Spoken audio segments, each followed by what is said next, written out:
NJ.com Philadelphia Eagles beat reporter Chris Franklin joins me on today's edition of Locked On Eagles to recap the first padded practice of Eagles training camp.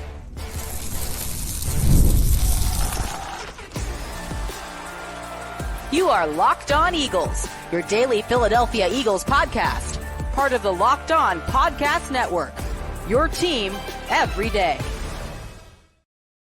Thanks so much for making Locked On Eagles your first listen each and every day. Today's episode is brought to you by FanDuel. Make every moment more as the playoffs wind down. The sports, they stop sporting like we want them to. But this summer, FanDuel's hooking up all customers with a boost or a bonus daily. That's right. There's something for everybody every day all summer long. Just visit FanDuel.com to get started. The Eagles continued practice today at the NovaCare Complex on Tuesday, July 30th. It was the first padded practice of training camp. So thought we would get on our guy, our go-to beat reporter for Locked On Eagles. He's the writer for NJ.com's Eagles Beat, Chris Franklin. You can follow him on Twitter, or X, I guess now, at C Franklin News. Chris got into Jaylen Hurts' progress with me, the secondary battle, what underrated players are shining at camp that we haven't really been talking about. Chris has been down at camp in South Philly for the last 2 weeks, so don't want to waste any time. Let's get into that conversation now with Chris Franklin of NJ.com.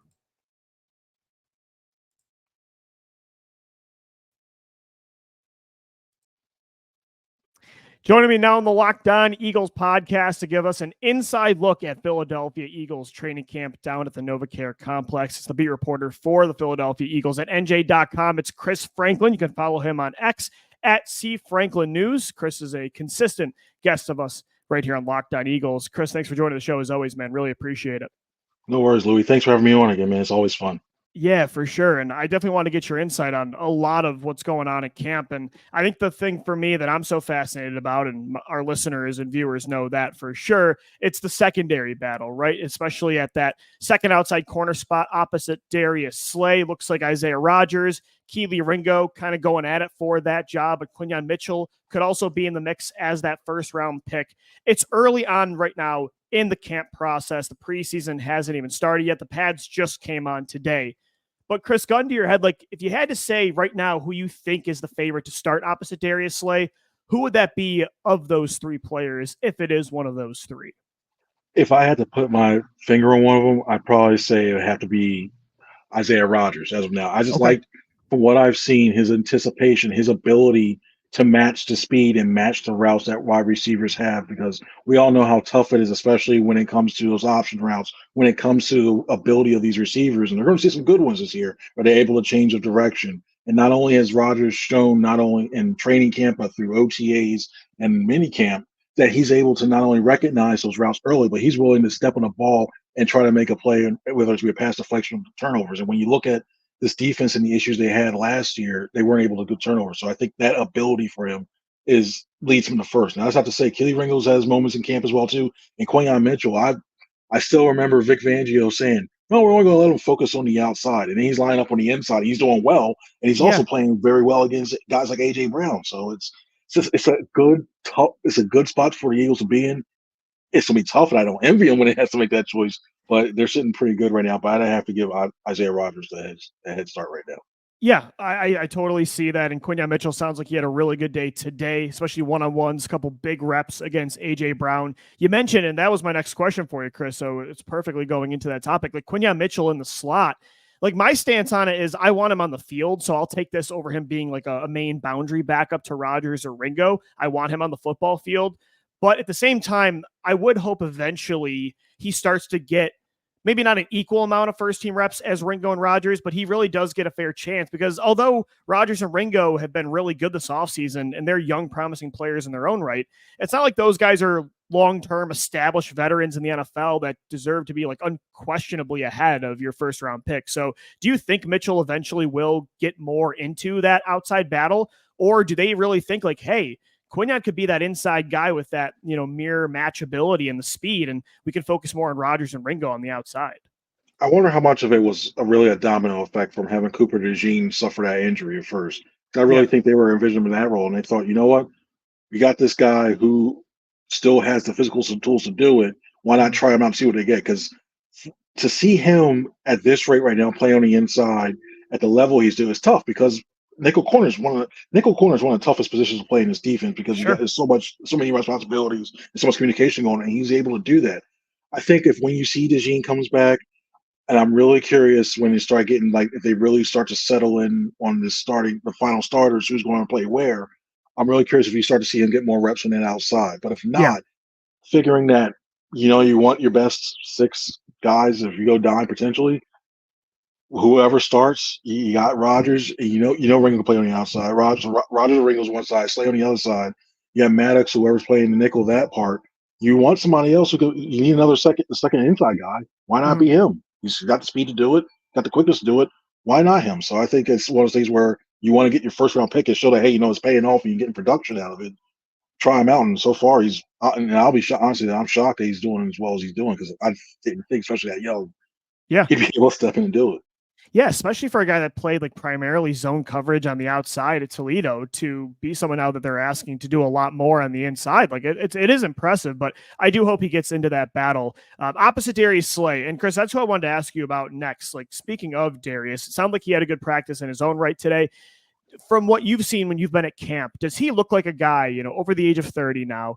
He's not who he was in 2021, 2022, but is he right now, based on what you're seeing, does he look like somebody on the verge of a Bradbury regression, or is he on the verge of a bounce back? What do you think the reasonable expectations should be for Slay in 2024? I think reasonably, I haven't seen the progression that we saw that makes you worry about, wow, he's really lost a step or anything like that. Okay. The one thing, especially for a veteran guy, and you still see this, he still has the ability to puts himself in the right position in order to be able to make a play. That's what you need. Yeah, that's all you need on that. So I don't think I'll see that as well too. Will he be in the Pro Bowl conversation? I think he will. Somewhere around. I don't think it's gonna be one of those. Oh, he's gonna be a Pro Bowl starter or anything, but he'll be one of the 4 or 5 names that you'll definitely see that are from the NFC side. He'll be out there because he's still one of the 4 or 5 best corners in the NFC. I still wholeheartedly believe it. Trayvon Diggs coming back, maybe it changes the formula a little bit, but I still think that he's among those top guys. And I don't. If you ask me right now, hey, can you do prime Justin Jefferson step for step? Right. Maybe a half step behind right now. I was going to say, is he the guy still mirroring when they play Dallas? Is Vic Fangio saying Darius Slay, go shadow Lamb no matter where he goes? I think so, but I don't think you have to. I think he could do it, but I don't think, especially in the way this scheme is playing around, and I don't think you have to do it because I think at least with Fangio, he could I feel more confident that he'd have fail safes in place in case that ever happened, and they could do that because Fangio. I don't want to get too much in the weeds here, but Fangio has ways like Cloud, and they tag the jersey names of the guy that he likes to use. He did that back with Miami and some other places where they they manipulate the zones to start to cover that one guy and to do that. So I think they'll as opposed to having just a guy on an island with him the whole game. And then guys are switching spaces the sides of the field not comfortable with, and then weird. But there's ways to manipulate that, and I think they won't do it as much. This episode of the Locked On Eagles podcast is brought to you by FanDuel. Look, I love sports. I love them so much that I never want them to stop. But as the playoffs do wind down, we get fewer games and the sports aren't sportsing like we want them to. I've been watching handball in the Olympics every day just because I miss sports so much. But FanDuel lets me keep the sports going whenever I want. All I got to do is open up the app and dream up bets anytime I'm in the mood. I've been in a mood lately for a Quinyon Mitchell Defensive Rookie of the Year pick. The Eagles just need to let him start. I know probably for my listeners, not a big surprise on that bet. You can bet on everything you want as well over at FanDuel. This summer, FanDuel is hooking up all customers with a boost or a bonus daily. That's right. There's something for everyone every day all summer long. So head over to FanDuel.com. Start making the most out of your summer. FanDuel, the official sports betting partner of Major League Baseball and the Locked On Podcast Network. Yeah, absolutely. I wanted to ask you too, Chris, when it comes to the other battles, there's not a lot of obvious ones for starting jobs, but I think you look at inside linebacker, right guard, wide receiver 3, those 3 battles. Is there anybody right now that's kind of the leader in the bullpen, or, what are we looking at with those battles?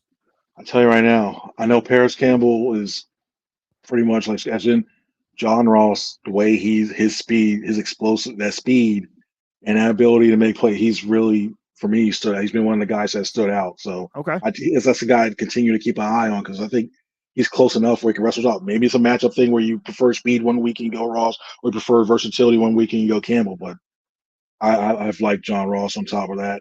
And then when you look at the right guard part, I know Sting's dealing with that ankle. You hope it's not long term. It shouldn't be long term. Everything's a short. Every first short, like Nick says, a short term injury.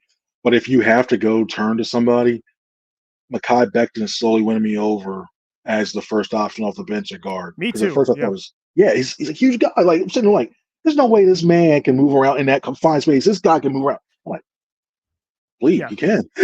He can move absolutely.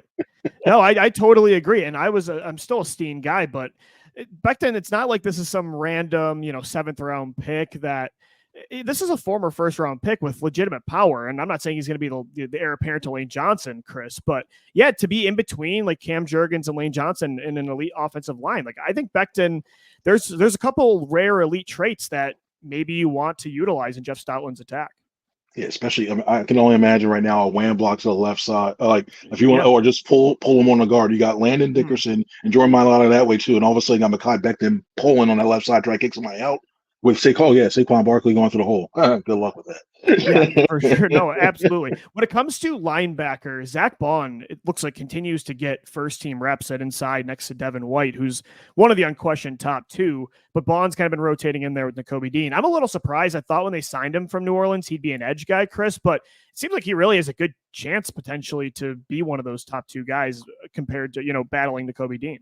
I thought it was, and I started at first, I was thinking like, okay, maybe there's Nakobe's slowly trying to acclimate back, but no, they stuck with that plan. They must have liked it a lot. But I'm kind of honestly, I'm kind of shocked by that because I looked at the way Dean has been using, and I will say this about Dean: he's a better blitzer than I think I gave him credit for because they've run some inside stunts and blitzes in there.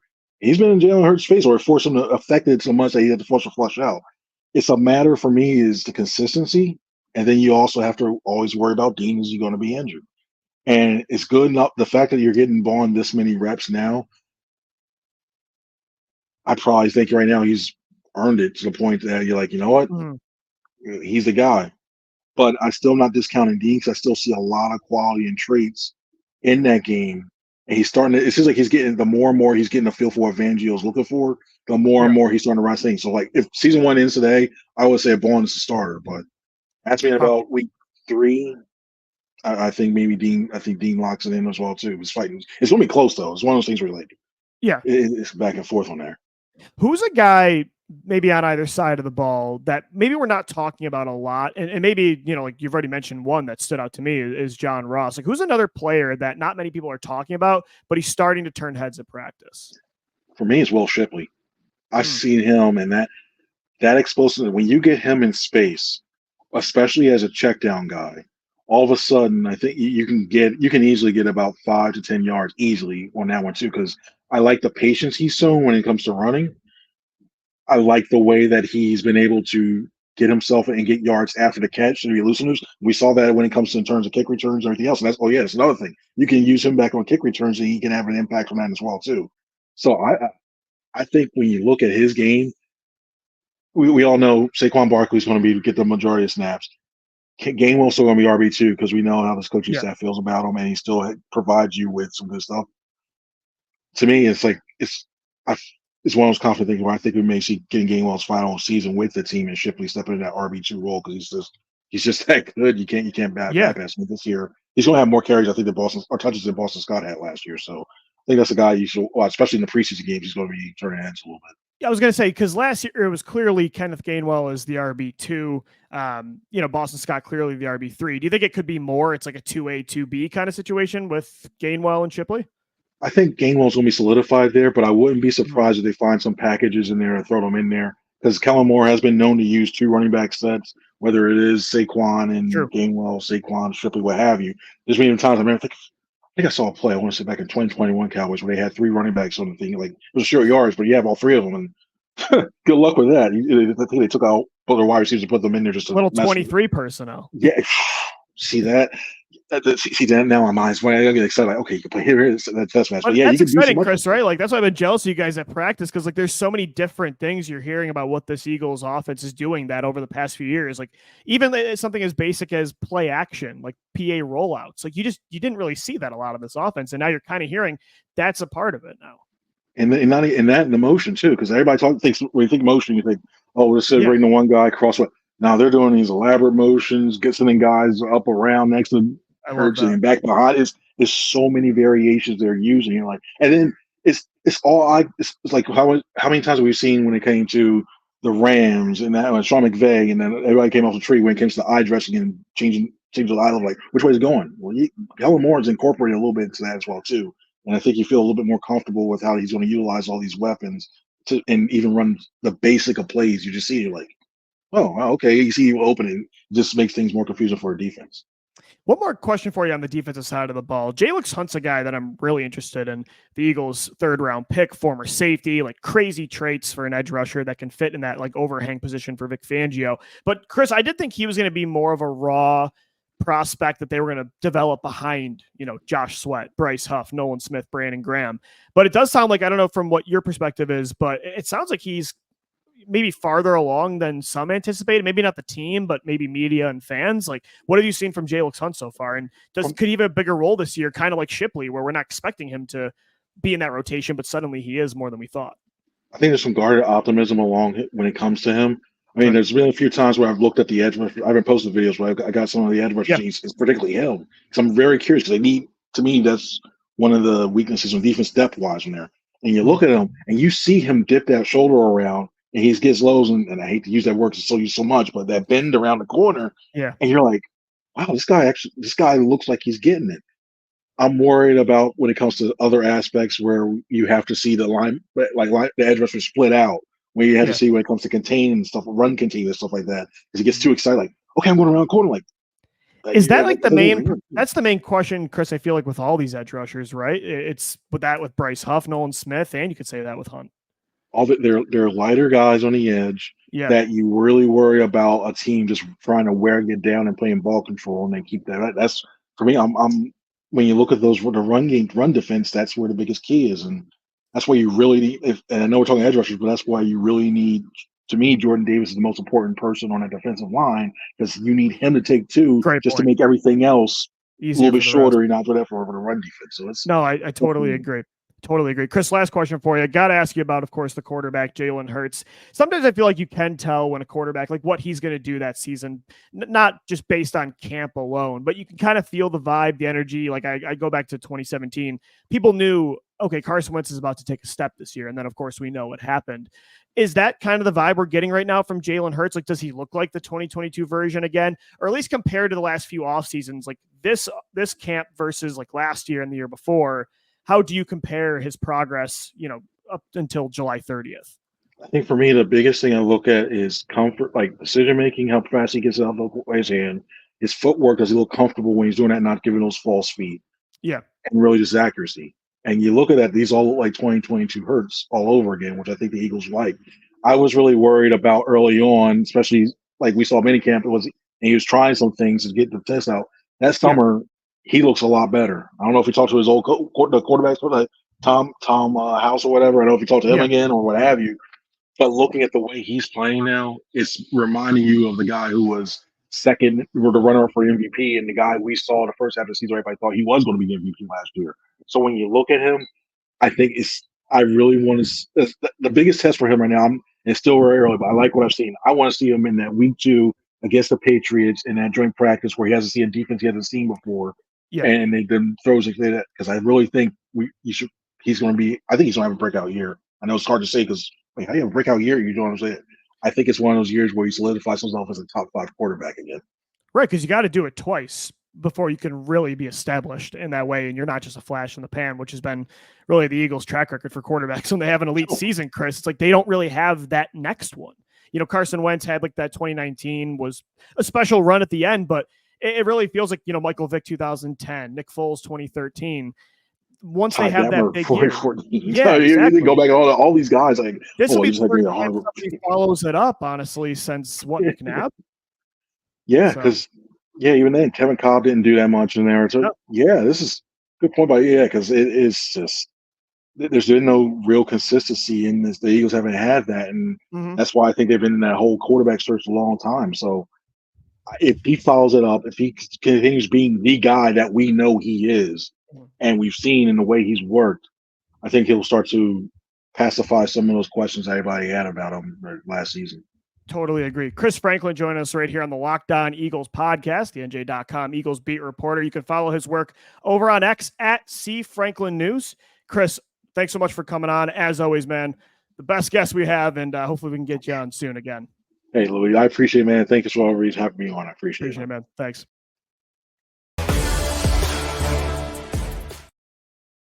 Today's episode of the Locked On Eagles podcast is brought to you by Gametime. Gametime is an authorized ticket marketplace of Major League Baseball, which means getting tickets is faster and easier. Prices on the Gametime app actually go down the closer it gets to first pitch. With killer last-minute deals, all-in prices, views from your seat, and their lowest price guarantee, Gametime takes the guesswork out of buying MLB tickets, but not just Philadelphia Phillies baseball, Philadelphia Eagles football. Through Gametime, I just bought Eagles Saints tickets down in New Orleans. Week 3, going to do Bourbon Street on Saturday, Eagles Saints at the Superdome on Sunday. I got them through Gametime, where I can save up to 60% buying last-minute tickets for sports, concerts, comedy, theater, and more. Plus, on top of the great price, I want to make sure I'm getting a great view. You can get a panoramic view of your seat in the app before you buy. So take the guesswork out of buying MLB tickets and the NFL with Gametime. Download the Gametime app, create an account, use our code LOCKEDONNFL for $20 off your first purchase. Terms do apply. Again, create that account, redeem the code LOCKEDONNFL for $20 off.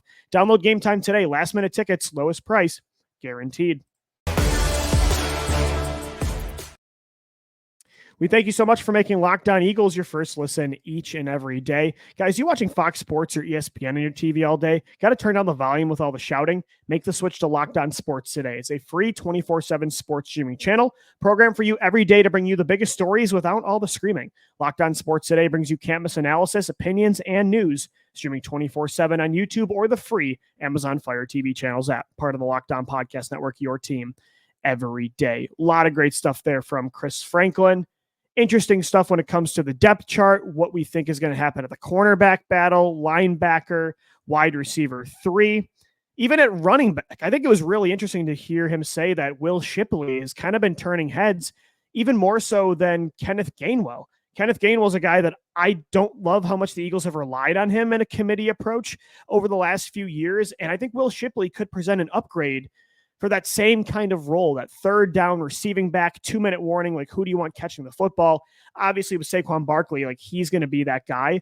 But the number 2 being a Will Shipley type, it seems like he's been very explosive in camp, showing both, the ability to catch screen passes, check downs, but also the vertical game, like on wheel routes. Sounds like he was running some wheel routes over the last few days, and his hands are so natural. It just sounds like he catches everything.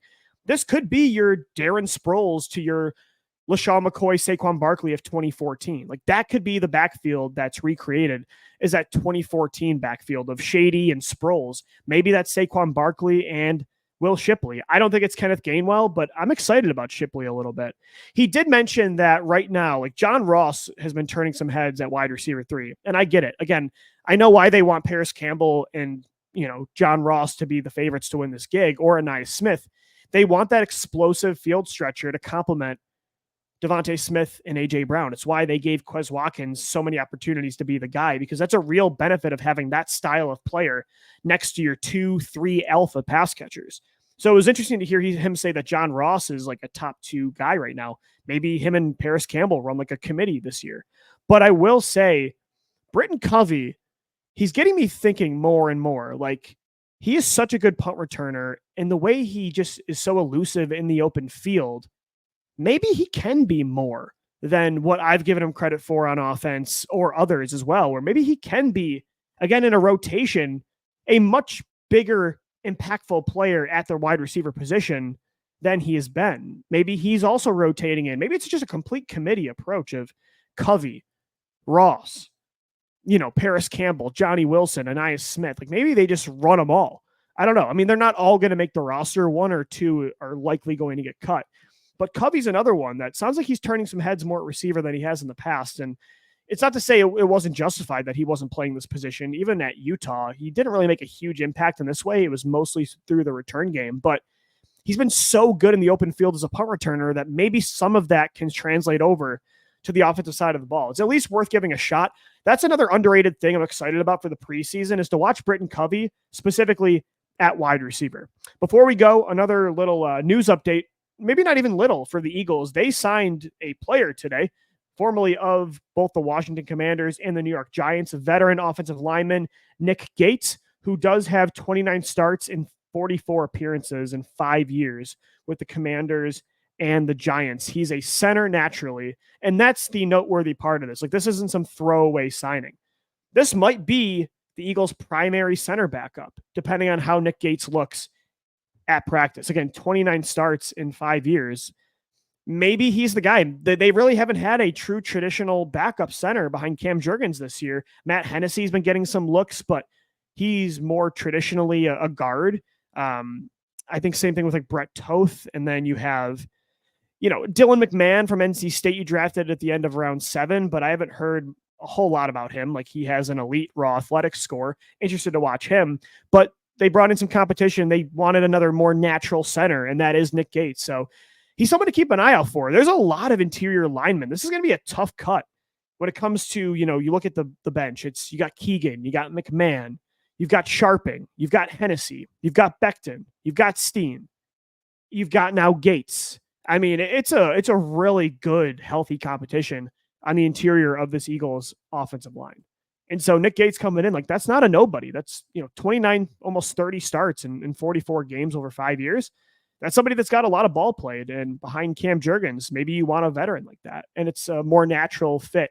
And Matt Hennessy can be maybe your primary left guard backup or right guard, depending on what you do with Mekhi Becton and Tyler Steen. So I actually like that signing this late into the offseason. That could be a pretty meaningful Steven Wisniewski-esque kind of move, and we'll keep an eye on it for sure. Again, going to be a fun competition as camp rolls on, is that interior offensive line spot. All right, guys, that's going to do it for today's edition of the Locked On Eagles podcast. Once again, thanks so much to Chris Franklin for joining us on today's show.